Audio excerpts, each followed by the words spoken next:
Praise the Lord. இன்றைய Bible ஸ்டடிக்கு உங்கள் அனைவரையும் வரவேற்கிறேன். இப்ப நம்ம ஒரு சின்ன பிரேயரோட நம்ம பைபிள் ஸ்டடி ஸ்டார்ட் பண்ணலாம். எல்லாரும் கண்களை மூடி நம்ம ஜெபிக்கலாம். இயேசுவே, உமக்கு ஸ்தோத்திர ஆண்டவரே, இந்த வேலைக்காக நன்றிப்பா. இயேசப்பா, இந்த வேலையிலும் கூட ஆண்டவரே, இந்த வசனத்தை கேட்கும்படிக்கு எங்களை கூடி வர செய்த கிருபைக்காக நன்றி அப்பா. இந்த ஆன்லைன் பைபிள் ஸ்டடி முழுவதும் உடைய கரம் எங்களோடு கூட இருக்கட்டும். நாங்க ஆண்டவரே பேசுகிற எங்களை ஆண்டவரே என்னை மறைத்து கொண்டு பரிசுத்த ஆவியனை வெளிப்படும்படியாய் ஜெபிக்கிறப்பா. உம்முடைய வார்த்தைகளை மட்டுமே ஆண்டவரே அப்பா இங்க இருக்கிற அனைவரும் கேட்கும்படியாய் நான் ஜெபிக்கிறேன். எல்லா நெட்வொர்க் கனெக்ஷன்ஸ் எல்லாவற்றையும் உடைய கரத்துல ஒப்படைக்கிறேன். மேலும் ஜாயின் பண்ணாதவங்க சீக்கிரத்திலாய் ஜாயின் பண்ணும்படியாய் கிருபை செய்யுங்க. உங்க கருத்துல முற்றுமாய் அர்ப்பணித்து இந்த மீட்டிங் ஸ்டார்ட் பண்ணுகிறோம். ஆண்டவரே ஆசிர்வதிங்க. இயேசு நாமத்துக்கு கேட்கிற நல்ல பிதாவே, ஆமென். ஆமென். இப்ப நான் ஸ்கிரீன் ஷேர் பண்றேன். இந்த பைபிள் ஸ்டடி எங்களுடைய ஊழியங்கள் ஃப்ரீடம் இன் ஜீசஸ் மினிஸ்ட்ரி சார்பாக நாங்கள் கர்த்தருக்கு ஏறெடுக்கிற ஒரு ஊழியம். தொடர்ந்து எங்களுடைய ஊழியங்களுக்காக ஜெபித்துக் கொள்ளுங்க. இப்போ நம்ம இந்த தலைப்பின் கீழாக, அதாவது woman the secret weapon of God, பெண்கள் என்னுடைய கரத்தில் இருக்கிற ரகசிய ஆயுதம் என்ற தலைப்பின் கீழாக 26வது செஷன்ல இருக்கிறோம். தொடர்ந்து நீங்க பங்கு பெற்று கொண்டு இருக்கிறீங்க இந்த மீட்டிங்ல. கர்த்தருக்கு ஸ்தோத்திரம். கர்த்தர் உங்களை ஆசீர்வதிப்பாராக. தொடர்ந்து உங்களுடைய ஃப்ரெண்ட்ஸ்க்கும் உங்களுடைய மற்ற விசுவாசிகளுக்கும் இதை அறிமுகப்படுத்துங்க. இது பெண்களுக்கு மட்டும் இல்ல, அனைவரும் கேட்கக்கூடிய சத்தியம். ஆனால் பெண்களாகிய உங்களுக்கு இது முதலாவதாக தெரிவிக்கப்படுகிறது. கர்த்தர் உங்களோடு கூட இருப்பாராக. இப்ப நம்ம தொடர்ந்து இன்றைய பைபிள் ஸ்டடிக்குள்ளாக வேகமாக கடந்து செல்லலாம். கவனமாக நம்ம இந்த பாடத்தை கேட்கும்படியாய் கேட்டுக்கொள்கிறேன். உங்களுக்கு ஏதாவது டவுட்ஸோ கிளாரிபிகேஷன் ஏதாவது ஒரு சந்தேகங்களோ எழும்புமானால் டிஸ்கஷன் டைம்ல அதை நீங்க கேட்கலாம். மேலும் நமக்கு முன்பாக 25 செஷன் முடிந்திருக்கு. அந்த பகுதிகளை நீங்க எங்களுடைய அபிஷியல் யூடியூப் சேனல்ல பார்த்து அதை படித்து வரும்படியாய், இப்ப அடுத்தடுத்து வர பைபிள் ஸ்டடிக்கு படித்து வரும்படியாய் கேட்டுக்கொள்கிறேன். இப்போ நம்ம இன்றைய பகுதிக்குள்ளாக செல்லலாம்.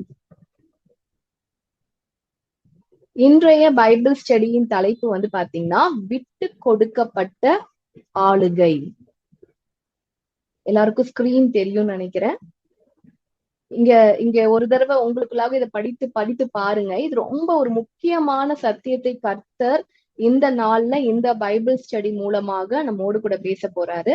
அது என்னன்னு பாத்தீங்கன்னா விட்டு கொடுக்கப்பட்ட ஆளுகை. சரி, அது என்னன்னு சொல்லி நம்ம வேகமாக நம்ம ரொம்ப இன்ட்ரெஸ்டிங்கா இருக்க போது நம்ம பார்க்கலாம். இப்ப இந்த ஸ்கிரீன்ல உங்களுக்கு தெரிகிறாரு இல்லைங்களா, இவர் யாரு? ஆபிரகாம். நான் ஆபிரகாம் வந்து இப்படிதான் இருப்பாருன்னு சொல்லல, ஒரு அடையாளத்துக்காக ஒரு வயதான நபர் அப்படின்ற ஒரு காரணத்துக்காக நான் இந்த படத்தை போட்டிருக்கேன். பட் ஆனா பாத்தீங்கன்னா இவர் ஆபிரகாம். நான் இங்க என்ன சொல்ல வரேன் அப்படின்னா, ஆபிரகாம் வந்து ஒரு ராஜா அப்படின்னு நான் சொல்றேன்.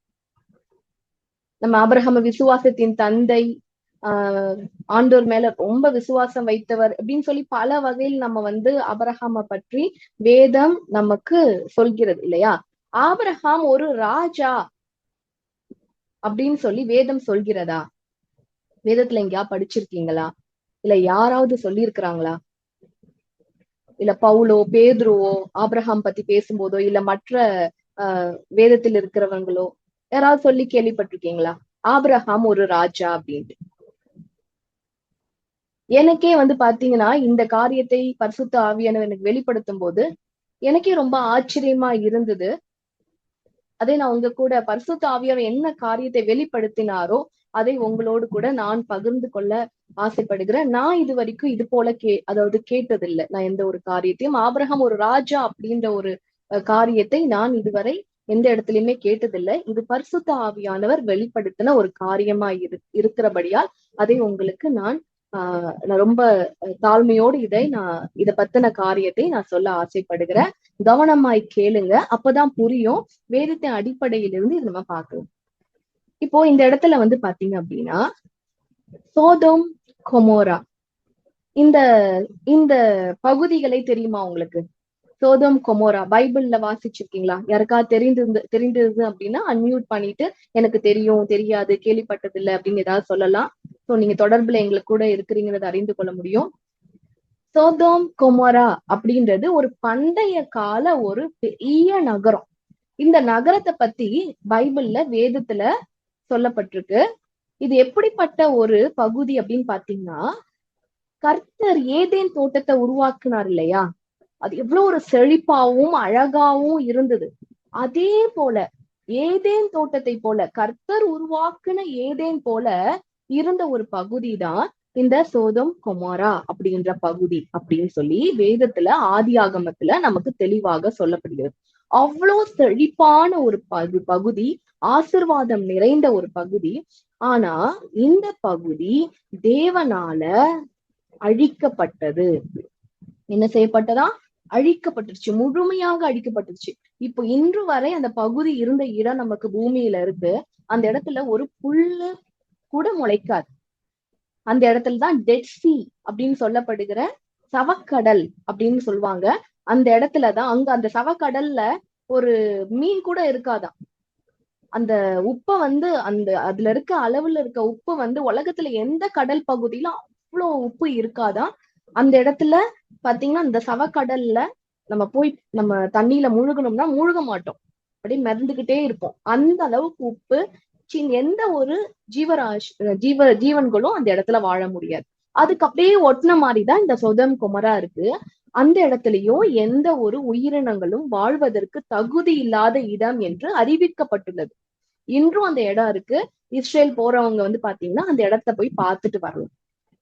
ஆனா முன்பாக அந்த பகுதி எப்படி இருந்தது அப்படின்னா, ரொம்ப செழிப்பா, நான் சொன்னது போல கர்த்தருடைய தோட்டத்தை போல இருந்ததா சொதம் அப்படின்ற இடமும் குமரான்ற இடமும்.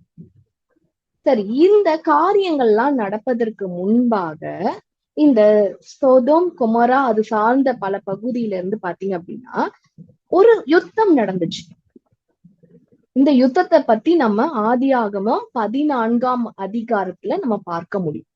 அது என்ன யுத்தம் அப்படின்னு பார்த்தீங்க அப்படின்னா, சோதம் கொமரா மட்டும் கிடையாது, சோதம் கொமராவோட சேர்த்து இன்னும் 3 பகுதிகளும் இருக்கு. மொத்தம் 5 ராஜாக்கள். இந்த 5 ராஜாக்கள் பாத்தீங்க அப்படின்னா இப்போ ஒரு 4 ராஜாக்களோட யுத்தம் பண்றாங்க. 5 ராஜாக்கள்ல சோதம் கொமரா சுற்றி இருக்க பகுதிகள்லாம் வரும். மேலும் இந்த 4 ராஜாக்கள் இது நம்ம ஆதியாகமத்துல எங்க இருக்குன்னு பார்ப்போம். ஆதியாகமம் 14ஆம் அதிகாரத்துல முதல் வசனத்திலே நமக்கு சொல்லப்பட்டிருக்கு. என்னன்னா, சினேயரின் ராஜாவாகிய அம்ராபேலும், ஏலாசாரின் ராஜாவாகிய அரியோகும், ஏலாவின் ராஜாவாகிய கெதல்லா கோமாரும், ஜாதிகளின் ராஜாவாகிய திதியாலும் இருந்த நாட்களில், இவங்க இந்த நாட்கள்ல என்ன ஆகுதுன்னா, இந்த 4 ராஜாக்களும் என்ன பண்றாங்கன்னா, சோதோமின் ராஜாவாகிய பேராவோடும், கொமோராவின் ராஜாவாகிய பிர்சாவோடும், அத்மாவின் ராஜாவாகிய செனேயாவோடும், செபோயாமின் ராஜாவாகிய செமே பராவோடும், சோவார் என்னும் பேலாவின் ராஜாவோடு யுத்தம் பண்ணினார்கள். இப்ப புரியுறதா? இந்த 2வது வசனத்துல பாத்தீங்க அப்படின்னா எத்தனை ராஜாக்கள் இருக்கிறாங்க? 5 ராஜாக்கள். இந்த 5 ராஜாக்கள்ல யாரெல்லாம் வராங்க? சோதம் ராஜா வராரு, கொமரா ராஜா வராரு, அதை சுற்றி இருந்த பகுதி அத்மா, அப்புறம் பாத்தீங்கன்னா அத்மாவின் ராஜாவாகிய சினையாவோடும், பின்பு பாத்தீங்கன்னா செபோயா அப்படின்னு ஒரு இடம் இருக்கு, சோவார் அப்படின்னு ஒரு இடம் இருக்கு. இது எல்லாம் சோதம் கொமராவை சுற்றி இருக்கிற பகுதிகள். இந்த 5 பகுதிகளை சேர்ந்த ராஜாக்கள் இந்த 4 ராஜாக்களோடு சண்டையிடுறாங்க. அது என்ன ராஜா, என்ன நாடு பாத்தீங்கன்னா சினேயா, அரியோகும், ஏலாம், தென் ஜாதி. அந்த இடத்தின் பேரே ஜாதி தான், தமிழ்ல அப்படிதான் கொடுக்கப்பட்டிருக்கு. இந்த ராஜாக்களோடு சண்டை போடுறாங்க. யுத்தம் நடக்குது. இந்த யுத்தம் வந்து பாத்தீங்கன்னா இது சாதாரண யுத்தம் கிடையாது. அந்த 4 ராஜாக்கள் இருக்காங்க இல்லையா, இந்த சொதம் குமரா ராஜாக்கள்லாம் சண்டை போடுற 5 ராஜாக்களும் ஒரு 4 ராஜாக்களோடு யுத்தம் பண்றாங்க இல்லையா. அந்த 4 ராஜாக்கள் வந்து பாத்தீங்கன்னா சாதாரண ராஜாக்கள் கிடையாது. அவர்கள் வந்து இந்த பகுதி சோதோம் அப்படின்ற சுற்றி இருக்க பகுதியில இருக்க ராஜாக்களோட சண்டை போடுவதற்கு முன்பாக அதை சுற்றி இருக்க பல பகுதிகளை வென்று அதை வந்து பாத்தீங்கன்னா ஆக்கிரமிச்சு ரொம்ப ஒரு பெரிய ஒரு வெற்றியை பெற்ற பின்புதான் இந்த சோதோம் குமரா அப்படின்னு பகுதியில இருக்க ராஜாக்களோடு யுத்தம் பண்றாங்க. அந்த அளவுக்கு ஒரு வெற்றி, அதாவது பல வெற்றிகளை பார்த்தவங்க இப்ப இந்த சோதம் ராஜாக்களோடு அந்த பகுதியை சார்ந்த ராஜாக்களோடு சண்டை போடுறாங்கன்னு நம்ம பார்க்கிறோம் வேதத்துல. இப்ப இப்படி இருக்கும்போது என்ன ஆகுது அப்படின்னா, சித்திம் பள்ளத்தாக்குல ஒரு பெரிய யுத்தம் நடக்குது. இந்த 5 ராஜாக்களும் இந்த 4 ராஜாக்களும் ரொம்ப மிகப்பெரிய யுத்தத்துக்கு நேராக அவங்க வந்து கடந்து போறாங்க, ரொம்ப யுத்தம் பண்றாங்க. இப்ப என்ன நடக்குது அப்படின்னா, இந்த இடத்துல சொதம் கொமராவின் ராஜாக்கள் முறிந்தோடி அங்கே விழுந்தார்கள். அதாவது என்னன்னா, எதிரி ராஜாக்களோடு இந்த சொதம் கொமரா பகுதியோட ராஜாக்கள் என்ன பண்ணிட்டாங்க, தோற்று போயிட்டாங்க. அதுல மீந்து இருப்பாங்க இல்லையா, அவங்க எல்லாம் என்ன பண்றாங்க அப்படின்னா, மலைகளுக்கு, அங்க சுத்தி நிறைய மலைகள் இருக்கு, அந்த மலைகளுக்கு ஓடி போயிடுறாங்க. இது வரைக்கும் இந்த பகுதி நன்றாக உங்களுக்கு புரியுதுன்னு நினைக்கிறேன். இப்ப அடுத்தது பாருங்க. இப்போ அந்த ராஜாவை யாரு வந்து யார் ஜெயிச்சிட்டா? மேல இருக்க பெரிய ராஜாக்கள். நம்ம பார்த்தோம் இல்லையா, சோதம் கொமரா ராஜாக்கள் தோற்று போயிட்டாங்க. அவர்களை எதிர்த்து வந்த ராஜாக்கள் எல்லாரும் ஜெயித்ததுனால இந்த சோதம் கொமோரா இந்த பகுதியில் இருக்க, அவங்க நாட்டுல இருக்க எல்லா பொருட்களையும், எல்லா மக்களையும், போஜன பதார்த்தங்களையும் இந்த புதுசா வந்த ராஜாக்கள் எல்லாம் எடுத்துட்டு போயிட்டாங்க. ஒரு மிகப்பெரிய அழிவு. இப்போ பாத்தீங்கன்னா சோதம் கொமரா அப்படின்ற பகுதியே இருக்காது, இனிமே வந்து அந்த நாட்டோட இணைக்கப்பட்டுரும் இல்லையா? அப்படித்தானே ஒரு யுத்தத்துல அந்த ராஜாக்கள் ஜெயித்து ஒரு நாட்டை என்ன பண்றாங்க, தங்களுடைய ஆளுகைக்குள்ளாக கொண்டு வந்துட்டாங்க. இப்படி ஒரு அழிவுக்கு நேராக இந்த சோதம் கொமர், தேவன் அழிப்பதற்கு முன்பாக ஒரு பெரிய ஒரு யுத்தத்துல ஒரு அழிவுக்கு நேராக இந்த சோதம் கொமரா அப்படின்ற பகுதியும் அதை சுற்றி இருக்க பகுதிகளும் சென்றது. அந்த ராஜாக்களும் முறிந்தோடி விழுந்தார்கள் என்று வேதத்துல சொல்லப்படுகிறது. சரி, இப்போ என்ன நடக்குது? இனிமேதான் விஷயம். இதெல்லாம் உங்களுக்கு நான் ஒரு ஹிஸ்டரியா சொன்னேன், வேதத்துல கொடுக்கப்பட்ட காரியத்தை தான் நான் சொல்லியிருக்கேன், நான் வெளியே இருந்து எதுவுமே சொல்லல. நீங்க 14ஆம் அதிகாரத்தை படிக்கும் போது இது உங்களுக்கு நன்றாக புரியும். இப்போ இந்த 14ஆம் அதிகாரத்துல 12ஆம் வசனம் இருக்கு பாத்தீங்களா, அதுதான் ரொம்ப முக்கியமான வசனம். என்ன வசனம் பாத்தீங்க அப்படின்னா, இப்போ இந்த சோதம் பகுதி, சோதம் கொமரா அப்படின்ற பகுதி பிடிபடும் போது அந்த நாட்டுல ஒரு மனிதன் வாழ்கிறார். அவர் யாருன்னா லோத்து. இந்த லோத்து யாரு? உங்க எல்லாருக்கும் தெரிந்திருக்கும். இந்த லோத்து வேற யாரும் இல்ல, ஆபிரகாமுடைய சகோதரன் மகன். ஆபிரகாமை விட்டு பிரிந்து தனக்குன்னு ஒரு நல்ல பகுதி கிடைத்த உடனே அந்த இடத்துக்கு போனார் இல்லையா, அவருதான் இந்த லோத். இந்த லோத் வந்து நல்ல பகுதி நினைச்சு போன இடம் எங்க அப்படின்னா, சோதோமுக்கு முன்பாக இருக்கிற பகுதி. சோதம் பாக்குறாரு, ரொம்ப அழகா இருக்கு, ரொம்ப செழிப்பா இருக்கு, நம்ம செட்டில் ஆனா இந்த இடத்துல தான் செட்டில் ஆகணும் அப்படின்னு சொல்லிட்டு லோத்து போனார் இல்லையா, அந்த பகுதி தான் சோதோம்.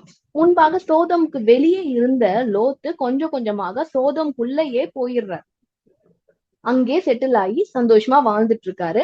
அப்பதான் இந்த யுத்தம் நடக்குது. இந்த யுத்தத்தில இந்த முழுமையா எல்லா பகுதியும் பிடிப்பட்டது போல பிடிப்பட்ட போது இந்த லோத்தையும் என்ன பண்ணிடுறாங்க அப்படின்னா, கூடவே அந்த வந்த ராஜாக்கள் எடுத்துக்கொண்டு போயிடுறாங்க. வசனம் நமக்கு தெளிவாக சொல்கிறது. என்ன சொல்கிறது? ஆபிராமின் சகோதரனுடைய குமாரனாகிய லோத்தும் சோதோமிலே குடியிருந்தபடியால் அவனையும் அவன் பொருட்களையும் கொண்டு போய்விட்டார்கள். மொத்தமா எடுத்துட்டு போயிட்டாங்க. இப்போ லோத்தும் ஒரு அடிமைதான் இன்னொரு ராஜாக்கு. இது போல போன உடனே இந்த விஷயம் யாருக்கு தெரிய வருகிறது அப்படின்னு பாத்தீங்கன்னா, நம்ம ஆபிரகாமுக்கு தெரிய வருகிறது. இதை ஆபிரகாம் கேட்ட உடனே இந்த 14ஆம் வசனத்துல நம்ம மறுபடியும் பார்க்கிறோம். தன் சகோதரன் சிறையாக கொண்டு போகப்பட்டதை ஆபிராம் கேள்விப்பட்ட போது அவன் தன் வீட்டிலே பிறந்த கை படிந்தவர்களாகிய 318 ஆட்களும் ஆயுதம் தரிப்பித்து தான் என்னும் ஊர் மட்டும் அவர்களை தொடர்ந்து ராக்காலத்திலே அவனும் அவன் வேலைக்காரரும் பிரிந்து பவுஞ்சிகளாய் அவர்கள் மேல் விழுந்து அவர்களை முறியடித்து தமஸ்குவுக்கு இடப்புறமான ஓபா மட்டும் துரத்தி சகல பொருள்களையும் திருப்பி கொண்டு வந்தான். தன் சகோதரனாகிய லோத்தையும் அவனுடைய பொருட்களையும் ஸ்திரீகளையும் ஜனங்களையும் திருப்பி கொண்டு வந்தான். யார் திருப்பி கொண்டு வந்தார் சொல்லுங்களேன். யாராவது ஒருத்தவங்க இது புரிந்தவங்க ஒரு அன்மியூட் பண்ணிட்டு இப்போ இந்த காரியத்தை எல்லாம் யார் மீட்டு கொண்டு வராரு சொல்லுங்களேன். அன்மியூட் பண்ணிட்டு சொல்லுங்க, அப்பதான் நீங்க பேசுறது எனக்கு கேட்கும். Abraham. Very good. Okay, so இப்போ ஆபிரகாம் என்ன பண்றாரு? யாருமே தோற்கடிக்க முடியாம மிகப்பெரிய ராஜாக்களா இருந்தாங்க இல்லையா, அந்த 4 பெரிய ராஜாக்கள், ஈவன் சோதம் கொமரா அப்படின்னு பகுதியில் இருக்கவங்க 5 ராஜாக்கள் இந்த 4 பெரிய இந்த ராஜாக்களோடு யுத்தம் செய்து ஜெயிக்க முடியல. ஆனா ஆபிரகாம் என்ன பண்றாரு? தன் சகோதரனுக்காக தான் போறாரு. சகோதரனுக்காக போய் இந்த 4 பெரிய ராஜாக்களோடு யுத்தம் செய்து எல்லாவற்றையும் மீட்டுக் கொள்கிறார். இதை நம்ம வேதத்துல படித்திருப்போம் இல்லையா, எத்தனை முறை படித்திருக்கோம் நம்ம. நிறைய முறை படித்திருப்போம். இது எல்லாருக்கும் நிறைய பேருக்கு தெரிந்த விஷயமா இருக்கும். இதுல என்ன இருக்கு அப்படின்னு சொல்லி கேட்கலாம். ஆனா இதுலதான் ஒரு ஒரு ஒரு காரியத்தை பரிசுத்த ஆவியானவர் எனக்கு வெளிப்படுத்தினார். அதை இந்த காரியத்துல, இந்த பைபிள் ஸ்டடியில நான் உங்களுக்கு சொல்லி கொடுக்க போறேன். சரிங்களா? மிகுந்த ஆசீர்வாதத்தை நம்ம கொண்டு வரப்போகுது நம்ம வாழ்க்கையில. சரி, இப்ப பாத்தீங்க அப்படின்னா, இப்போ இவர் எல்லாவற்றையும் திருப்பி கொண்டு வர்றாரு. இதுல என்னென்ன பொருட்கள்லாம் அடங்கும்? என்னென்ன பொருட்கள் அடங்கும்? லோத்தோடைய பொருட்கள், ஸ்திரீகள் அப்படின்னு சொல்லி எல்லாமே இங்க சொல்லப்பட்டிருக்கு. அது மட்டும் இல்லாம அந்த ராஜாக்கள் இந்த சோதோமில இருந்து எல்லாவற்றையும் கொண்டு போனாங்க இல்லையா, அத்தனை பொருட்களும் நம்ம ஆபிரகாம் மீட்டு கொண்டு வரார். தன் சகோதரனை மட்டும் காப்பாற்றவில்லை, அவர் யார் எதெல்லாம் காப்பாத்துறாரு? அந்த ஏதேன் தோட்டத்தை போல இருந்துச்சு இல்லையா, அந்த சோதோம், கொமோரா, அந்த சுற்றி இருக்க பகுதிகள், அதுல இருக்கிற செல்வங்களை எல்லாவற்றையும் ஒட்டுமொத்தமாக தனி ஆளாக தன்னுடைய வேலைக்காரர்களை வைத்து, தன்னுடைய நண்பர்களை வைத்தே மீட்டு கொண்டு வருகிற மிகுந்த பராக்கிரமசாலி போல நம்ம ஆபிரகாம் செயல்பட்டு மீட்டு கொண்டு வரார். இது வரைக்கும் எல்லாருக்கும் புரியுது இல்லையா? அவ்வளவு ஒரு அந்த காரியத்துல அவ்வளவு ஒரு பெரிய வல்லமைய கர்த்தர் ஆபிரகாமுக்கு கொடுத்தாரு. சூப்பரா மீட்டு கொண்டு வரார். இது வரைக்கும் எல்லாருக்கும் புரியும்னு நினைக்கிறேன். இனிமேதான் காரியம் இருக்கு. இப்போ இது முடிந்ததுக்கு அப்புறம் என்ன நடக்குதுன்னு பாத்தீங்கன்னா, அதே ஆதியாகமம் 14ஆம் அதிகாரம் 17ஆம் வசனம் பார்க்கும்போது, அவன் கெதர்லா கோமாரையும் அவனோடு இருந்த ராஜாக்களையும் முறியடித்து திரும்பி வருகிற போது, இந்த அவன் யாருன்னா ஆபிரகாம். சரிங்களா? இவர் முறியடித்து திரும்பி வரார். அப்போ என்ன நடக்குதுன்னா, சோதோமின் ராஜா இருக்காரு இல்லையா, அவர் புறப்பட்டு ராஜாவின் பள்ளத்தாக்கு என்னும் சாவே பள்ளத்தாக்கு மட்டும் அவனுக்கு எதிர்கொண்டு போனான். சோதோமின் ராஜா ஆபிராமை நோக்கி என்ன சொல்றாரு? யார் யாரெல்லாம் படிக்க முடியுமோ அது தயவு செய்து இந்த வார்த்தைகளை படிங்க. இது பரிசுத்த ஆவியானவர் இந்த வார்த்தையை கோடிட்டு காண்பித்தபடியால் நான் உங்களை படிக்க சொல்றேன். இது நிச்சயமா உங்க வாழ்க்கைக்கு பிரயோஜனமா இருக்கும். இங்க என்ன சொல்றாரு சோதோமின் ராஜா? ஜனங்களை எனக்கு தாரும், பொருட்களை நீர் எடுத்துக்கொள்ளும் என்றார். Very good. ஜனங்களை எனக்கு தாரும், பொருட்களை நீர் எடுத்துக்கொள்ளும் என்றார். சரிங்களா? சோ இந்த லைன் அப்படியே அண்டர்லைன் பண்ணுங்க. எனக்கு அப்படியே இந்த லைன் அண்டர்லைன் பண்ணி காமிச்சாரு. அந்த ஜனங்களை எனக்கு தாரும். இது தோற்று போன ஒரு ராஜா. யாரு? சோதோமின் ராஜா ஒரு தோற்று போன ராஜா. இப்ப ஆபிரகாம் அவருடைய செல்வத்தையும் அவருடைய ஜனங்களையும் மீட்டு கொண்டு நிற்கிறார். இப்போ நாங்க முன்பாக ஒரு லைன் நான் உங்களுக்கு காமிச்சேன், ஒரு ஹெட்டிங் காமிச்சேன். ஆபிரகாம் ஒரு ராஜான்னு சொன்னேன். ஏன் சொன்னேன்னு தெரியுங்களா?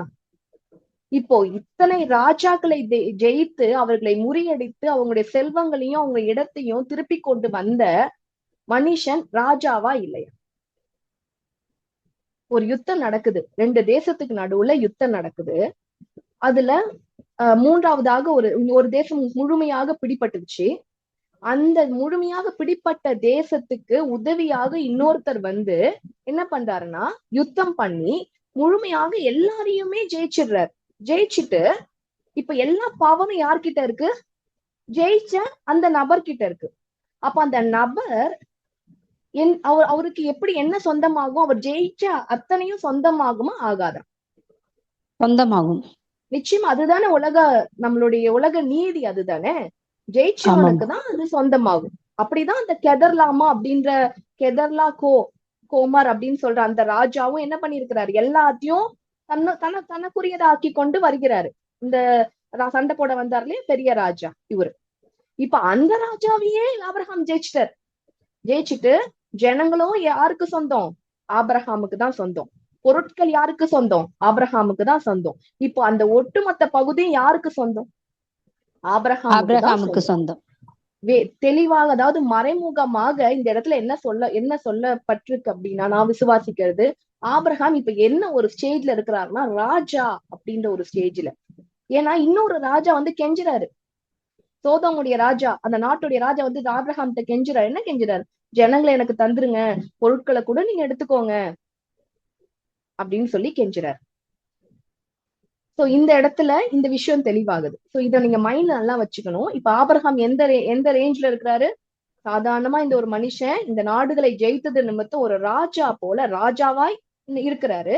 இன்னொரு ராஜா வந்து என்ன பண்றாரு, இந்த ஆபிரகாம் கிட்ட கெஞ்சி கொண்டு இருக்கிறாரு, தயவு செய்து ஜனங்களை மட்டும் எனக்கு கொடுத்துருங்க, பொருட்களை நீர் எடுத்துக்கொள்ளும் அப்படின்ட்டு. இந்த இடத்துல நீங்க ஒரு கம்பாரிசன் பண்ணணும். இந்த சோதோமின் ராஜா வந்து சாதாரண ராஜா கிடையாது, அசுத்தன். என்ன சொல்லணும், அவன் கிட்ட ஒரு ஒரு ஒரு அவன் செய்யாத பாவமும் கிடையாது, அவன் ஜனங்களை செய்ய விடாத பாவமும் ஒண்ணுமே கிடையாது. தன் தேசத்தை ஒரு அசுத்தமான வழியில வழி நடத்தின ஒரு ராஜா தான் சோதோமின் ராஜா.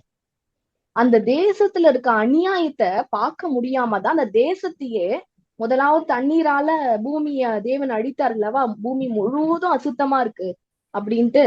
அதன் பிறகு ஒரு பகுதியை முழுமையாக தேவன் அழித்தார் என்றால் அது சோதோமையும் கொமோராவையும் அது சுற்றி இருக்க பகுதிகள் தான் தேவன் அழித்தார். இப்ப பாத்தீங்கன்னா அப்படிப்பட்ட ஒரு ராஜா எதை குறி வைக்கிறார் நல்லா பாருங்க, ஜனங்களை எனக்கு தாரும்.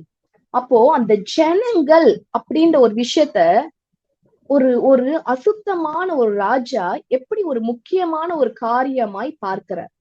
நல்லா பாருங்க, இந்த சோதோமின் ராஜா தான் பிசாசு. ஏன்னா அவனும் ஒரு அசுத்தன் இல்லையா, அவனாலதான் எல்லா அசுத்தமும் பறக்குது. அந்த பிசாசுக்கு என்ன தெரியுமா டார்கெட், சொத்துக்களோ இல்ல பணமோ இல்ல இந்த உலகத்துல இருக்க ஐஸ்வர்யமோ இல்ல. அந்த பிசாசுக்கு என்ன தெரியுமா டார்கெட், ஜனங்கள், ஆத்துமாக்கள். புரியுதுங்களா? சோ ஆத்துமாக்கள். இதனால இப்ப என்ன அவன் பண்றான் அந்த பிசாசு, இந்த சாத்தா, இப்ப இந்த சோதமின் ராஜா ஒரு சாத்தான் போல நினைச்சுக்கோங்க. இதுதான் ஆவியானவர் எனக்கு வெளிப்படுத்தின காரியம். அவன் எதை குறி வைக்கிறான், ஜனங்களை எனக்கு தாரும். அவனே தோற்று போனவன், அவனுக்கு எதுவுமே சொந்தம் கிடையாது, அவனுக்குன்னு ஒண்ணுமே கிடையாது. இப்போ அவனுக்கு எந்த உரிமையுமே ஜனங்கள் மீதும் கிடையாது, பொருட்கள் மீதும் கிடையாது. இவன் யாரு வந்து சொல்றதுக்கு ஆபிரகாம் கிட்ட? இப்ப ஆபிரகாம் ஒரு ராஜா, சொல்லப்படாவிட்டாலும் உங்களுக்கு எல்லாருக்கும் இந்த சூழ்நிலைகள் நிமித்தம் தெரியுது இல்லையா, ஆபிரகாம் வந்து ஒரு ராஜா. இப்ப அவரு தான் வந்து முடிவு எடுக்கணும், கொடுக்கணுமா வேணாமா அப்படின்ட்டு. ஆனா இந்த இடத்துல பாத்தீங்க அப்படின்னா, பொருட்கள் நீ எல்லாத்தையும் எடுத்துக்கோப்பா ஆபிரகாம், தயவு செய்து எல்லா பொருட்களையும் எடுத்துக்கோங்க, ஆனா நீங்க என்ன பண்ணுங்க, எனக்கு ஜனங்களை மட்டும் கொடுத்துருங்க, ஜனங்களை மட்டும் கொடுத்துருங்க. இதுதான் பிசாசுடைய இன்றைய நோக்கமாகவும் இருக்கு. ஜனங்களுக்காக, ஆத்துமாக்களை திருடுவதற்காக சாத்தான் என்ன பண்ணுவானா, எல்லாவற்றையும் கொடுப்பான். என்ன சொல்றேன்னு புரியுதுங்களா? உங்களை பிஸியா வச்சிருப்பான், எல்லா செல்வத்தையும் கொடுப்பான், எல்லா மகிமையும் கொடுப்பான், எந்த அளவுக்கு கொடுக்கணுமோ அந்த அளவு கொடுப்பான். ஆனா அவனுடைய டார்கெட் என்ன, நீங்க போய் உங்களுடைய ரட்சிக்கப்படாத கணவருக்கு சுவிசேஷம் சொல்லிடக்கூடாது, அவங்களுக்கு ஜெபிக்க கூடாது. அதை யாருக்கு கொடுத்துடணும், பிசாசுடைய ஆளுகைக்குள்ளாக கொடுத்துடணும். அதாவது சோதோமின் ராஜாவின் ஆளுகைக்குள்ளாக கொடுத்துடணும். புரிந்து கொண்டீங்களா? நீங்க போய் என்ன பண்ணிடக்கூடாது, நல்லா செல்வமும் பணமும் சம்பாதிக்கலாம், ஆனா என்ன பண்ணக்கூடாது, போய் உங்களுடைய கொலீக்ஸ்க்கு, உங்க கூட வேலை செய்யறாங்க பாத்தீங்களா, அவங்க கிட்ட ஆண்டவரை பத்தி சொல்ல விட மாட்டான். அவனுக்கு என்ன தேவை, உனக்கு என்னப்பா, உனக்கு 1 lakh salary, நீ வந்து போய் ஆண்டவரை பத்தி அறிந்தோ, அதாவது டைரக்டாவோ இன்டைரக்டா சொன்னா மேபி உன் வேலை கூட போயிடலாம். அதனால எல்லாத்தையும் தரேன், சேலரி எல்லாம் உனக்கு தரேன், ஆனா நீ ஜனங்களை மட்டும் என்கிட்டயே வச்சிடணும், என்கிட்டயே விட்டுடணும். புரிந்து கொண்டீங்களா? உங்க பிள்ளைகளுக்கு போதிக்க கூடாது, அவங்கள படினே சொல்லிட்டு இருக்கணும். அப்பதான் பிள்ளைங்களுக்கு செல்வம் உண்டாகும், அப்பதான் பிள்ளைகளுக்கு பேர் உண்டாகும் அப்படின்னு பிசாசு மைண்ட மாத்தி, இப்ப சோதமின் ராஜா கெஞ்சினார் இல்லையா யார்கிட்ட, ஆபிரகாம் கிட்ட, அது போல உங்ககிட்ட மறைமுகமாக கெஞ்சு கொண்டும் வாங்கி கொண்டு இருக்கிறோம். இப்ப இந்த இடத்துல பாத்தீங்க அப்படின்னா, ஆபிரகாம் ஒரு மிகப்பெரிய தவற பண்ணார். இததான் பரிசுத்த ஆவி எனக்கு காமிச்சது. நான் முன்பாக இந்த வசனத்தை பார்க்கும் போது ரொம்ப மெச்சிக்கொள்வேன் ஆபிரகாம. இதே போலதான் ஒரு வாழ்க்கை வாழணும், ஆபிரகாம் போல ஒரு வாழ்க்கை வாழ, அது உண்மைதான். ஒரு பகுதியில பார்க்கும்போது ரொம்ப ரொம்ப உண்மை, ஆண்டவர் ரொம்ப மகிமைப்படுவார் இப்படி ஒரு வாழ்க்கை வாழ்ந்தோம்னா. இன்னொரு தடவை பாத்தீங்க அப்படின்னா, இன்னொரு பகுதியில பாத்தீங்கன்னா, இந்த முறை இந்த வேத பகுதியை நான் வாசிக்கும் போது பரிசுத்த ஆவியானவர் எனக்கு ஒரு காரியத்தை காண்பித்து கொடுத்தார். இப்படி ஒரு அறியாம போய் ஆபிரகாம் கிட்ட இருந்திருக்கே, அறியாமை. என்ன சொல்றேன்னு புரியுதுங்களா? இதே அறியாமைக்குள்ள நம்மளும் இருக்கிறோம். என்ன அறியாமை பார்க்கலாம். அதற்கு ஆபிராம் கேக்குறாரு இல்லையா, எங்களுக்கு செல்வத்தை நீங்க எடுத்துக்கோங்க ஆபிரகாம், எங்களுக்கு என்ன கொடுங்க, ஜனங்களை மட்டும் கொடுத்துருங்க அப்படின்னு சொல்லி அந்த அசுத்தம் நிறைந்த ஒரு ராஜா, தன் தேசத்தை அசுத்தத்தில் வழிநடத்தின ஒரு ராஜா கெஞ்சும் போது ஆபிரகாம் என்ன சொல்றாரு, சோதோமின் ராஜாவை பார்த்து, ஆபிராமை ஐஸ்வர்யவனாக்கினேன் என்று நீர் சொல்லாதபடிக்கு நான் ஒரு சரட்டையாகிலும் பாதரட்சியின் வாரையாகிலும் உமக்கு உண்டானவைகளில் யாதொன்றையாகிலும் எடுத்துக்கொள்ளேன் என்று வானத்தையும் பூமியும் உடையவராகிய உன்னதமான தேவனாகிய கர்த்தருக்கு நேராக என் கையை உயர்த்துகிறேன். இத படிக்கும் போது என்ன புரியுது நமக்கு? யாராவது ஒருத்தங்க அன்மியூட் பண்ணிட்டு இந்த வசனத்துல இருக்க மேன்மை எனக்கு யாராவது சொல்ல முடியுமா? ஒரே யாராவது எனக்கு இது புரியுது அப்படின்னு யாராவது சொல்ல முடியுமா? அன்மியூட் பண்ணிட்டு சொல்ல முடியுமா?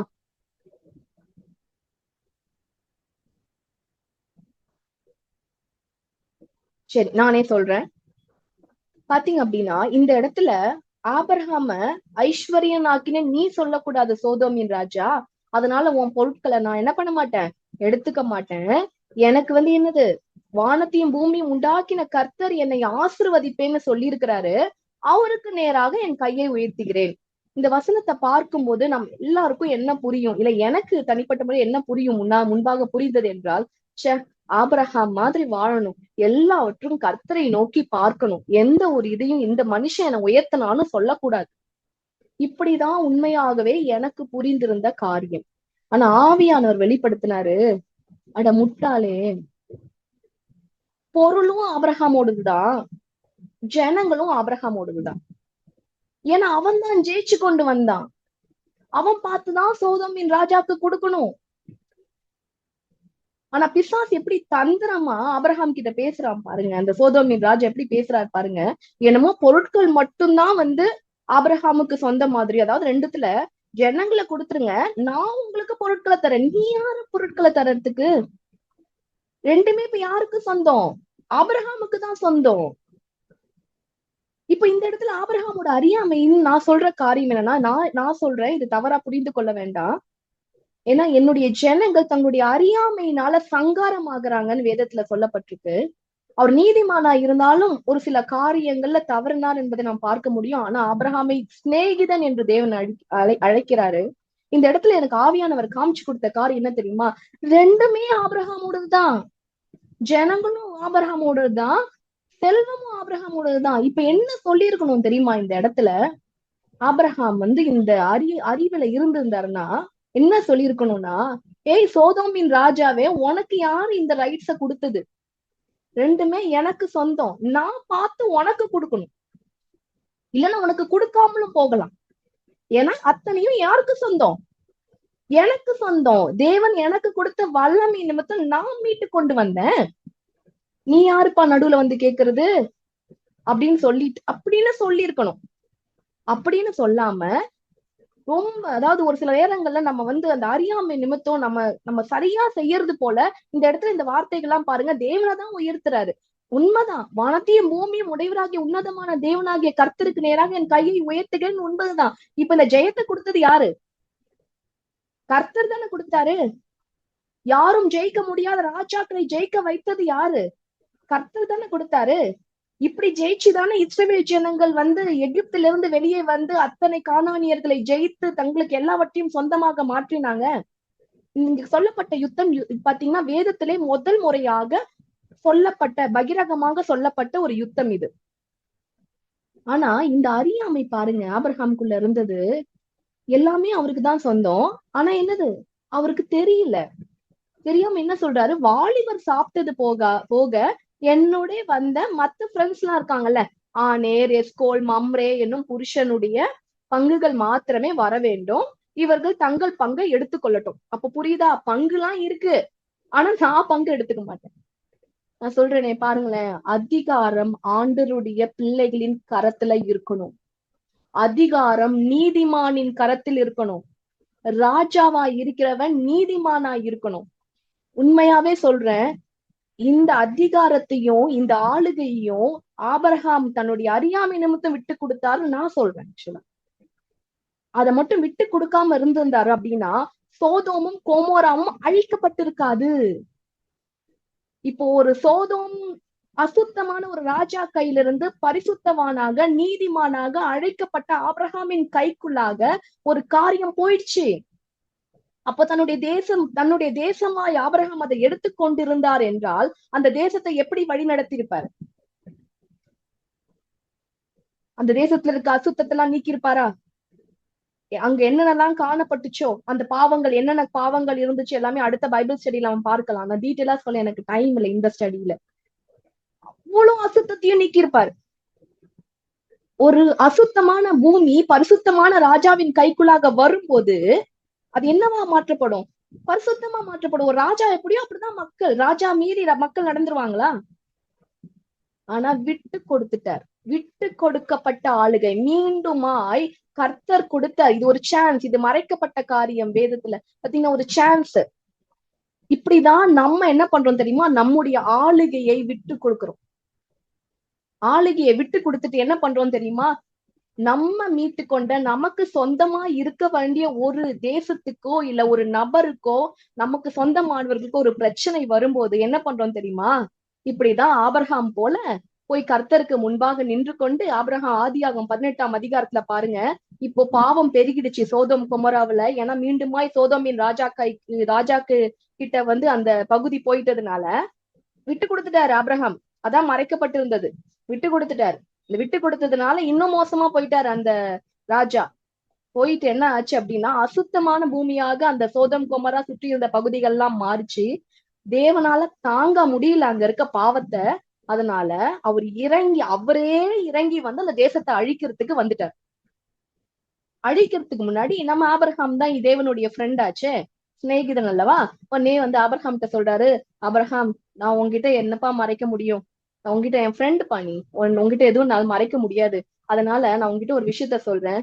சோதோம் கொமரா என்ற பகுதிகளை நான் அழிக்க போகிறேன் அப்படின்னு சொல்றார். உடனே ஆபிரகாமுக்கு வந்துச்சு பாருங்க. என்ன வந்துச்சு? இது லோத்துக்காக நீங்க பரிந்து பேசினார் அப்படின்னு சொல்லி நினைக்கலாம். நான் சொல்றேன், லோத்துக்காக பரிந்து பேசவில்லை என்றுதான் நான் நினைக்கிறேன். ஏன்னா லோத்துக்காக மட்டும் ஒரு பகுதிக்காக ஒரு பரிந்து பேசியிருப்பார் என்றால் ஆபிரகாம் என்ன பண்ணிருப்பார் தெரியுமா?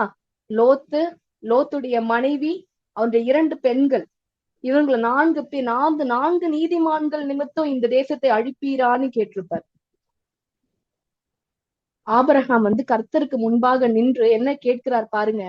அப்பொழுது ஆபிரகாம் சமீபமாய் சேர்ந்து, யாருக்கு சமீபமா? இப்ப தேசத்தை அழிக்க போறேன்னு ஏசப்பா சொல்றாரு இல்லையா, தேவன் சொல்றாரு இல்லையா, அந்த தேவன் முன்பாக அப்படியே சமீபமாய் துன்மார்க்கனோடே நீதிமானையும் அழிப்பீரோ அப்படின்னு சொல்லி கெஞ்சி கேட்கிறார். கெஞ்சி கேட்டு 50 நீதிமான்கள் இருந்தா அந்த தேசத்தை அழிப்பீங்களா ஆண்டவரே அப்படின்னு கேட்கிறார். உடனே நம்மளுடைய தேவன் தான் இரக்கமும் மகா உருக்கம் உள்ள தேவனாச்சே. உடனே அவர் சொல்வாரு, 50 இருந்தா அழிக்க மாட்டேன்ப்பா, அழிக்க மாட்டேன். உடனே அடுத்து கேட்கிறாரு, 45 அழிக்க மாட்டேன்ப்பா, அழிக்க மாட்டேன். 40 சரி கேக்குறல்லப்பா, அழிக்க மாட்டேன். 30 அழிக்க மாட்டேன். 20 அழிக்க மாட்டேன். சரி கடைசியா ஆண்டவரே 10 பேர் ஆண்டவரே, 10 நீதிமான்கள் நிமித்தம் அந்த தேசத்தை காப்பாத்திருங்களேன் அப்படின்னு கெஞ்சி கேட்கக்கூடிய நிலைமைக்கு யார் தள்ளப்பட்டார்னா ஆபிரகாம். அந்த தேசத்தை ஒரு காலத்துல அந்த தேசத்தை மீட்டு கொண்டு வந்தது யாரு? ஆபிரகாம். அந்த தேசத்தை ஆளுகை உடையவர் யாரு? ஆபிரகாம். அந்த ஆளுகையை அங்க விட்டு கொடுத்துட்டு இப்போ இந்த ஒரு அழிவுக்கு நேராக அந்த இடம் போனதுக்கு அப்புறம் இப்ப மனசு பதறுது. ஐயோ விட்டு கொடுத்துட்டனே, மனசு பதறுது. கெஞ்சுறாரு. இந்த இடத்துல அவர் லோத்துக்காக மட்டும் கெஞ்சல. லோத்துக்காக கெஞ்சிருந்தாருன்னா 4 பேருன்னு சொல்லியிருப்பாரு. இந்த 10ன்ற எண்ணிக்கை 4க்குள்ளாக வந்திருக்கும். அந்த ஒட்டுமொத்த சோதம் கொமராக்காக தான் கதறார். அப்படிதான் வேதத்திலயும் சொல்லப்பட்டிருக்கு. முழுமையாக அந்த தேசத்தை அழிக்காதீங்க அப்படின்னு தான் வேதத்துல ஆபிரகாம் தேவனோடு போராடினதாக, ஜெபத்துல கெஞ்சி போராடினதாக வேதம் எழுதப்பட்டிருக்கு நமக்கு. நான் கேக்குறேன், இப்படிதான் நமக்கு ஒரு ஆளுகை கொடுக்கப்பட்டிருக்கும். நம்ம கணவர் மீது ஒரு ஆளுகை இருக்கும், நம்முடைய பிள்ளைகள் மீது ஒரு ஆளுகை இருக்கும், இல்ல கணவருக்கு மனைவி மீது ஒரு ஆளுகை இருக்கும், நம்முடைய சொந்த பந்தங்கள் மீது ஒரு ஆளுகை இருக்கும், நம்ம சுற்றி இருக்க நண்பர்கள் மீது ஒரு ஆளுகை ஆண்டவர் கொடுத்திருப்பாரு, ஒரு அதிகாரத்தை கொடுத்திருப்பாரு. எப்படி கொடுத்தார்? நம்மளும் ராஜாவா நீங்க கேட்கலாம். ஆமா, நம்மளும் ராஜாதான். வேதம் நமக்கு தெளிவா சொல்றது. நல்லா பாருங்க, வெளிப்படுத்தின விசேஷம் 5:10, எங்கள் தேவனுக்கு முன்பாக எங்களை ராஜாக்களும் ஆசாரியர்களும் ஆக்கினீர், நாங்கள் பூமியிலே ராஜ்யபாரம் பண்ணுவோம். இந்த ராஜ்யம் நமக்கு இருக்கு, நம்மளும் ராஜாதான், நம்மளும் ராணி தான். நான் ராணி கூட சொல்ல மாட்டேன், ராஜா. ஆளுகை செய்யறவங்களா ராஜா. நமக்கு இந்த ஆளுகை கொடுத்தது யாரு? நம்ம தேவன் இயேசு. அவருடைய ரத்தத்தினால் நம்ம அந்த ஆளுகையை பெற்றுக்கொண்டோம். அவர் இந்த பிசாசை ஜெயிச்சு அந்த ஆளுங்க நம்ம கையில கொடுத்தாரு. ஆனா நமக்கு யாருக்கும் தெரியாது நம்ம ராஜான்னு. ஆபிரகாம் மாதிரி. அதனால என் பிள்ளை மோசமா போயிட்டு இருக்கா, போட்டும், என்ன பண்றது, நான் என்ன பண்ண முடியும்? படிச்சா போதும், நல்லா இருந்தா போதும். அடுத்த என்ன பண்ணுவோம்? கணவர் கேட்க மாட்டாரா? நான் என்ன பண்ண முடியும்? நீ ராஜா, உன்னால முடியும். ஆண்டுடைய சமூகத்துல நில்லு, அதிகாரத்தை கையில எடுங்க, ஆண்டவர் சமூகத்துல போய் நில்லுங்க. ஆண்டவரே ரட்சிங்கப்பா, எனக்கு ஆளுகையை கொடுத்தீங்கல்ல. உரிமையா கேட்கலாம். ராஜாக்கள் இப்போ அந்த ஆளுகையை விட்டு கொடுத்ததுனாலதான் இந்த இடத்துல கெஞ்சற ஒரு சூழ்நிலை ஆபிரகாமுக்கு. அந்த ஆளுகையை நம்ம யார் என்பதை அந்த ஆபிரகாம் முன்பாக அறிந்திருந்தாருன்னா அவருடைய ஆளுகைக்குள்ளாக எல்லாவற்றையும் கொண்டு வந்திருப்பாரு. அந்த தேசம் எப்படிப்பட்ட தேசமா இருந்திருக்கும்? பரிசுத்தமான தேசமா இருந்திருக்கும். அந்த தேசம் அழிக்கவே பட்டிருக்காரு. தான் யார் என்ற நிலையை ஆபிரகாம் மறந்து இல்லைன்னா அறியாமையினால விட்டுட்டதுனால பிசாசு அதை பிடிச்சுக்கிட்டு அவன் ராஜாவே கிடையாது, அவன் தோற்று போனவன். அவனுக்கு எந்த ஒரு இப்ப நம்ம இயேசு கிறிஸ்து பிசாசை ஜெயித்தார். அவனுக்கு ஒரு சில பவர்ஸ் இருக்கிற மாதிரி இந்த பூமியில இருந்தாலும் இருக்கு, உண்மைதான். ஆனா அவனுடைய பவர் நம்மளுடைய தேவன் இயேசுவை விட அல்ல. ராஜாதி ராஜா இயேசுதான், தேவாதி தேவன் இயேசுதான். அவர் சொல்றாரு, நீங்க ராஜாக்களாக்க நான் உங்களை மாத்திருக்கேன், ஆசாரியர்களாக வைத்திருக்கிறேன். அப்போ ராஜாக்களும் ஆசாரியர்களாமே நம்மை வைத்திருப்பாரால் இந்த பூமியில நடக்கிற பாவங்களுக்கும் காரியங்களை பார்க்கும்போது நீங்க என்ன பண்ணணும்? அந்த ஆளுகையை கையில் எடுத்து ஜெபத்துல என்ன பண்ணணும்? ஜனங்களை மீட்கணும். உங்களுக்குள்ள அந்த அதிகாரம் இருக்கு அப்படின்றத முதல்ல உணரணும். அதை விட்டுட்டு என்ன நடக்கும் அப்படின்னா, பிசாசு என்ன சொல்லுவான் தெரியுமா? ஜனங்களை எனக்கு தாரும், பொருட்களை நீர் வைத்துக்கொள். என்ன சொல்லுவான்?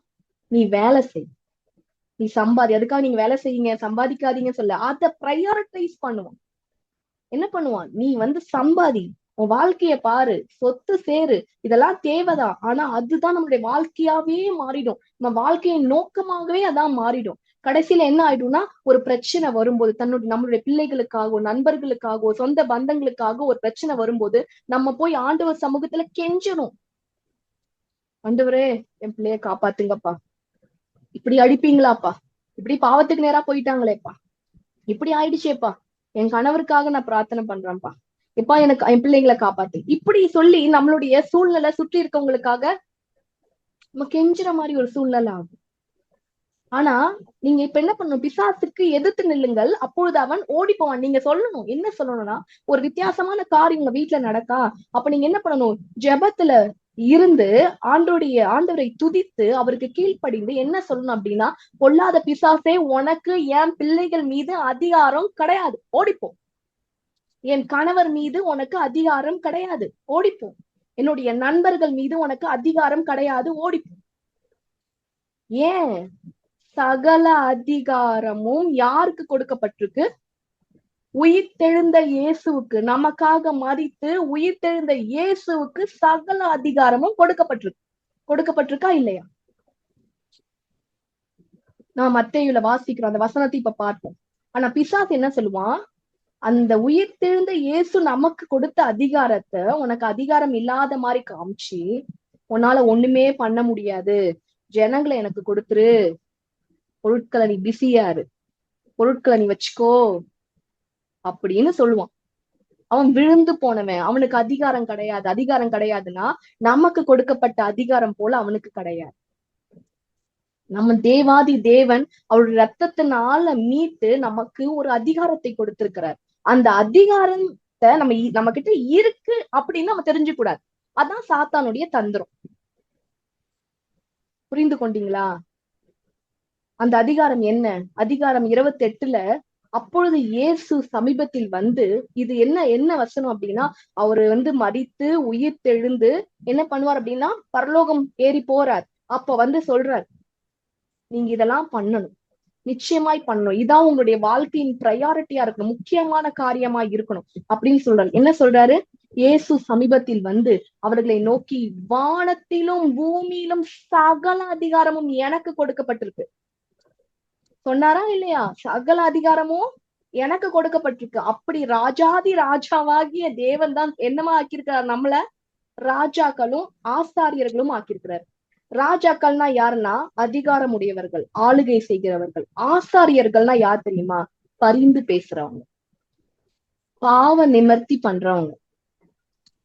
நமக்கு வெறும் ராஜா போஸ்ட் மட்டும் கிடையாது, ஆசாரியர் அப்படின்ற ஒரு போஸ்டும் இருக்கு. அப்படின்னா என்னன்னா, நம்மளுடைய ஜனங்களுக்காக, நம்மளுடைய காரியங்களுக்காக, நம்ம தேசத்துல காணப்படுற பாவங்களுக்காக தேவனிடத்துல மன்றாடணும், போராடணும். ஆண்டவரே, என் தேசம் அழிந்து கொண்டிருக்குப்பா, என் பிள்ளைங்க இப்படி போயிட்டு இருக்காங்கப்பா, இன்னும் என்னுடைய வயதானவர்கள்லாம் சீரியல்லே உட்கார்ந்து இருக்கிறாங்கப்பா, சின்ன பிள்ளைங்களாம் ஷார்ட்ஸ்னு உட்கார்ந்து இருக்கிறாங்கப்பா, என் கணவருடைய காரியம்லாம் இப்படி இருக்கு ஆண்டவரே அப்படின்னு பரிந்து பேசணும். காப்பாற்றுங்க ஆண்டவர், என் தேசத்தை காப்பாற்றுங்க அப்படின்னு சொல்லி. எப்படி ஆபிரகாமுக்கு 2 காரியம் இருந்துச்சு இல்லையா?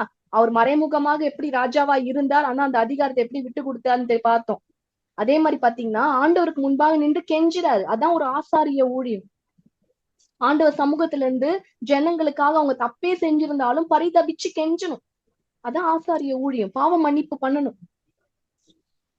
இப்போ அது போல நம்மள ராஜாக்களும் ஆசாரியர்களும் ஆக்கியிருக்காரு. யாருன்னா அதிகாரமுடைய இயேசு.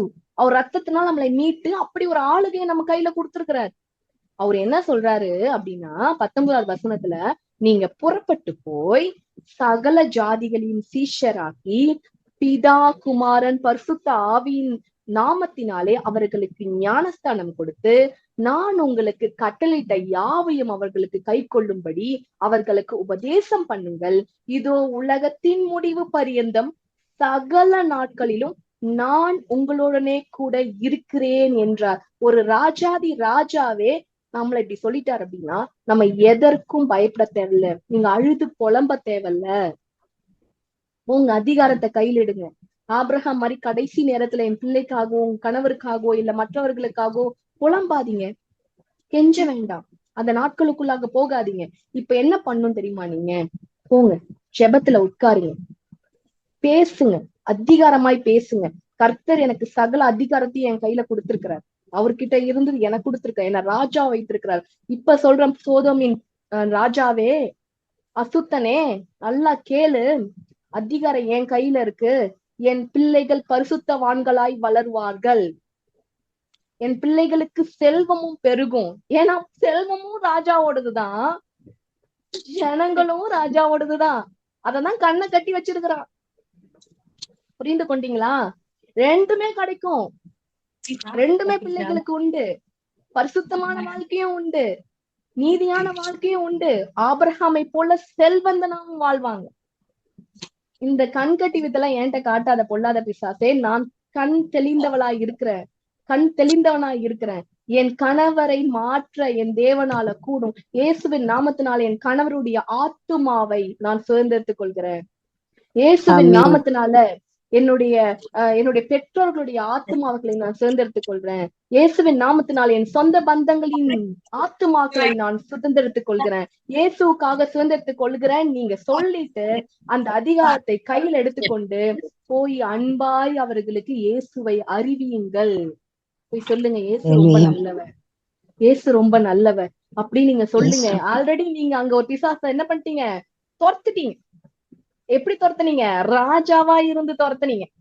அதனால ஓடிடுவான், அவனுக்கு எந்த அதிகாரமும் கிடையாது. அதுக்கப்புறம் நீங்க போய் ஆண்டவரை பத்தி சொல்லும் போது, ஜெபத்துல இங்க ஜெயிச்சுட்டு அங்க நீங்க போய் சொல்லும் போது அவர்கள் சுவிசேஷத்தை கேட்பார்கள். ஏன்னா வேதம் நமக்கு என்ன சொல்லுது? பலவானை முந்தி கட்டு, சோதோமின் ராஜாவை முந்தி கட்டு, அவனை பேச விடாத, அவனை மதிமயக்கிடுவான். நீ என்ன பேசுவான் தெரியுமா பிசாசு? நீ வேஸ்ட்னுவான், உன்னால முடியாது, நீ சோர்ந்து போய் கிடக்குறவ, நீ அழுதுதான் இருக்கணும், உன் பிள்ளைங்களை திருத்த முடியாது, உன் கணவரை திருத்த முடியாது, உன் சொந்த பந்தங்களை திருத்த முடியாது, உனக்கு நீ கடன்லே தான் வாழணும், இப்படி எல்லாம் பேசிட்டு இருப்பான். ஆனா உண்மையாகவே நீங்க ஜெயிச்சவருடைய பிள்ளை. யாருடைய பிள்ளை? எல்லாவற்றையும் ஜெயிச்சார் பாத்தீங்களா? இயேசு. அவருடைய பிள்ளையாய் நீங்க முத்திரிக்கப்பட்டிருக்கீங்க. புத்திர சுவிகாரத்தின் ஆவியை கர்த்தர் உங்களுக்கு கொடுத்திருக்கிறார். இனி அதிகாரத்தை கையில் எடுங்க. உங்க வீட்டுக்குள்ள போய் நின்னு பேசுங்க. இயேசுவின் நாமத்தினால் இந்த சண்டையின் ஆவியை என் வீட்டை விட்டு துரத்துற. ஏன்னா உங்க வீட்டுல யாருக்கு அதிகாரம்? உங்களுக்கு தான் அதிகாரம். துரத்தணும் பிசாச. நீங்க வெளியே போய் துரத்துறது இல்ல, உங்க வீட்டுக்குள்ள இருந்து நீங்க ஜெபத்துல துரத்தணும். கதவை மூடிக்கோங்க. சொல்லுங்க, கொல்லாத பிசாசே, உனக்கு என்னோட வீட்டுல உனக்கு அதிகாரம் கிடையாது. என் கணவர் மூலியமாய் கோபத்தை கொண்டு வருவதற்கு உனக்கு அதிகாரம் கிடையாது. என் பிள்ளைகள் மூலமாக அசுத்தமான வார்த்தைகளை இந்த வீட்டுல கொண்டு வருவதற்கு உனக்கு அதிகாரம் கிடையாது. என்னுடைய பெற்றோர்கள் ரட்சிக்கப்படாமல் இருப்பாங்கன்னா அவங்களுக்காக சொல்லுங்க, என்னுடைய பெற்றோர்கள் ஆத்துமாக்களை திருடுவதற்கு உனக்கு அதிகாரம் கிடையாது. ஏன்னா சகல அதிகாரமும் என்கிட்ட எனக்கு கொடுத்திருக்கிறாரு, எங்க அப்பா கொடுத்திருக்கிறார். இயேசுவின் நாமத்துல ஓடி போயிடு. இதெல்லாம் எனக்கு தான், ஜனங்களும் எனக்கு தான், பொருட்களும் எனக்கு தான். வருவீங்களா? இந்த விசுவாசத்துக்குள்ளாகவும் இந்த அதிகாரத்துக்குள்ளாகவும் வருவீங்களா? இயேசு சொன்ன காரியத்தை நம்ம செய்வோமா? இதுதான் நமக்கு தேவை. நமக்கு எல்லாம் முதலாவது தேவனுடைய ராஜ்யத்தையும் நீதியும் தேடுங்கள், பிறகு அனைத்தும் உங்களுக்கு என்ன பண்ணப்படும்? கூட கொடுக்கப்படும். எல்லாம் கொடுக்கப்படும், நிச்சயமாய் கொடுக்கப்படும். ஒன்றும் நீங்க குறைவுபட்டவங்களா இருக்க மாட்டீங்க. நம்ம அர்ப்பணித்து ஜெபிக்கலாமா? இன்று முதல் நான் அதிகாரத்தை கையில் எடுப்பேன். நீங்க ஒரு ராஜ்யத்தை உரியவர்கள் என்பதை அறிந்து கொள்ளுங்க. பரலோக ராஜ்யத்தின் திறவுகோலை நான் உனக்கு கொடுக்கிற மகளே. நீ என்ன பண்ணலாம்? பூமியில எதை கட்டுறியோ அது பரலோகத்துல கட்டப்படும். பூமியில நீ எதை கட்ட விழுக்கிறியோ அது பரலோகத்துல கட்ட விழுக்கப்படும். யார் சொல்லியிருக்கிறாரு? நம்ம ஏசப்பா சொல்லியிருக்கிறாரு, நம்ம அப்பா சொல்லியிருக்கிறாரு, நம்ம தகப்பன் சொல்லியிருக்கிறாரு. அவர் சாதாரண தகப்பன் அல்ல, நமக்காக ஜீவனை கொடுத்து நம்மளை மீட்டு கொண்ட நல்ல தகப்பன், மாறாத தகப்பன். அவர் சொன்னதுதான், அவர் பொய் சொல்ல மாட்டார். இப்ப சொல்றேன், நீங்க இந்த அதிகாரத்தை எடுத்து ஜெபிங்க. உங்க வாழ்க்கை மாறத நீங்க பாப்பீங்க, நிச்சயமா பாப்பீங்க. உங்க பிள்ளைங்களோட வாழ்க்கை நீங்க இன்னைக்கு ஜெபிங்க. நீங்க இப்பவே ஜெபிங்க. இந்த அதிகாரத்தோட ஜெபிங்க. அந்த அதிகாரத்தை உணர்ந்தவர்களாய் ஜெபிங்க. கட்டளை இடுங்க பிசாசுக்கு, அவன் ஓடி போயிடும். இயேசுவின் நாமத்துல கட்டளை இடுங்க. உங்க இடத்துல கட்டளை இடுங்க. உங்களுக்கு சொந்தமான இடத்துல கட்டளை இடுங்க. ஜெபிப்போமா? இந்த அதிகாரத்தை பரிசுத்த ஆவியானவர் உங்களுக்கு நினைப்பூட்டுனதற்காக நான் அவருக்கு நன்றி செலுத்துகிறேன். இது ரொம்ப பிரோஜனமா உங்களுக்கு இருக்க போது, உங்க வாழ்க்கையை மாற்ற போது, நிறைய அதிசயங்கள் நீங்க பார்க்க போறீங்க. ஆனா இதை நிச்சயமாய் நீங்க செயல்படுத்தணும். இது நிச்சயமாய் செயல்படுத்தணும். ரொம்ப ஒரு சாதாரண விஷயமா இருந்தாலும் இதற்கு அறியாமை. ஏற்கனவே நம்ம கையில ஒண்ணு இருக்கு, அது இருக்குன்னு உங்களுக்கு காமிக்க மாட்டான் பிசாஸ். அதுதான் அவனுடைய தந்திரம். இந்த தந்திரத்தை ஜெயிக்கணும் நம்ம. இப்ப நம்ம ஜெபிக்கலாம். ஆவியானவரே, இம்மட்டும் எங்களோடு இடைப்பட்டீங்க ஆண்டவரே. ஏசப்பா, நீங்க இந்த அதிகாரத்தை எங்க கையில கொடுத்தீங்க. நீங்க உயிர்த்தெழுந்த இயேசுவின் வல்லமை ஆண்டவரே ஒவ்வொருவருக்கிட்டையும் அந்த அதிகாரம் ஆண்டவரே ஒவ்வொருவருக்கிட்டையும் அதிகாரம் அன்று அதிகமாய் அன்று செயல்படட்டும் என்று ஜெபிக்கிறேன். அப்பா, உம்முடைய ஜனங்கள், உம்முடைய பிள்ளைகள் அந்த அதிகாரத்தை கையில் எடுத்து அந்த பிசாசை தன் வீட்டில் செயல்படுகிற, அவர்களை துக்கத்தில் அமர்த்து கொண்டிருக்கிற அந்த பிசாசை துரத்தும்படியாய் ஆண்டவரே நீங்க இப்பொழுது ஒரு வல்லமையையும் ஒரு தைரியத்தையும் வார்த்தைகளையும் அவர்கள் வாயில் நீர் போடும்படியாய் ஜெபிக்கிறார் ஆண்டவர். அப்பா, ஒரு பெரிய மாற்றத்தை வர்ற நாட்களை இவர்கள் பார்க்கட்டும் ஆண்டவரே. இவங்களுடைய கண்கள் தெளியப்படட்டும் ஆண்டவரே. ஆபிரகாமுக்கு பிள்ளைகளா இருக்கிற இவர்கள் ஆண்டவரே, ஆபிரகாமை போல இல்லாமல் ஆண்டவரே இயேசுவின் நாமத்தினால நீர் கொடுத்த அதிகாரத்தை கையில் எடுக்கும்படியாய் ஜெபிக்கிறார். அப்பா, இப்போ ஒரு பெரிய காரியத்தை உங்க வாழ்க்கையில செய்யுங்கப்பா. அப்பா, பொருட்களும் இவர்களுக்கு தாங்கப்பா. ஜனங்கள் முழுமதியும் ஆண்டவரே, அப்பா இவங்களை சொந்த பந்தங்கள், பிள்ளைகள், கணவர் யாரா இருந்தாலும் முழுமையாக இயேசுவை அறிந்து கொண்டவர்களாய், அவர்கள் பரிசுத்தமாய் வாழ்கிறவர்களாய் ஆண்டவரே, உண்மை அறிந்து உண்மை ருசித்து வாழ்கிறவர்களாய் ஒவ்வொருவரையும் சுதந்திரித்துக் கொள்ளட்டும் ஆண்டவர். உங்க கரத்துல முற்றிலுமாய் அர்ப்பணித்து ஜெபிக்கிறேன். பரிசுத்த ஆவியானவர் நீங்க அதிகமாய் இவர்களோடு இடைப்படும்படியாய் ஜெபிக்கிறேன். ஆசீர்வதிங்க. இயேசுவின் நாமத்தில் கேட்கின்ற நல்ல பிதாவே, ஆமென். எங்களுடைய அபிஷியல் யூடியூப் சேனலை சப்ஸ்கிரைப் பண்ணாதவங்க தயவு செய்து சப்ஸ்கிரைப் பண்ணிக்கோங்க. உங்களுக்கு ஏதாவது ப்ரேயர் ரெக்வெஸ்ட் இருக்குமானால் இந்த ஸ்கிரீன்ல காணப்படுகிற நம்பருக்கு தொடர்பு கொண்டு தெரியப்படுத்துங்க. உங்களுக்காக பாரப்பட்டு ஜெபிப்போம். கர்த்தர் உங்களை விடுதலை ஆக்குவார். மேலும் வந்து பாத்தீங்கன்னா இந்த பைபிள் ஸ்டடியை உங்களுடைய ஃப்ரெண்ட்ஸ்க்கும் உங்களுடைய விசுவாசிகளுக்கும் இன்ட்ரடியூஸ் பண்ணுங்க.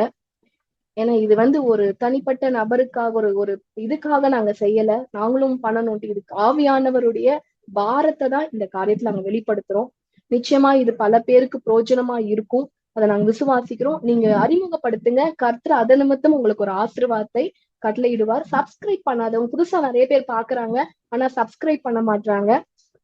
தயவு செய்து அந்த பாக்குறவங்க அத்தனை பேரும் அதை சப்ஸ்கிரைப் பண்ணும்படியாய் கேட்டுக்கொள்கிறேன் எங்களுடைய அபிஷியல் சேனலை. ஏன்னா அடுத்தடுத்து நாங்க போடுகிற வீடியோஸ் வந்து உங்களுக்கு ஈஸியாக வந்து சேரும். உங்களோட கொஸ்டின்ஸ் ஏதாவது இருக்குமானா நீங்க கமெண்ட்லயும் தெரிவிக்கலாம். அதற்கான பதில்களை நாங்க உங்களுக்கு தெரியப்படுத்தும். God bless you all. நம்ம இந்த மீட்டிங்கோட முடிவுக்கு வந்துட்டோம். நம்ம அடுத்த வாரம் சந்திக்கலாம் ஜெபத்தோடு.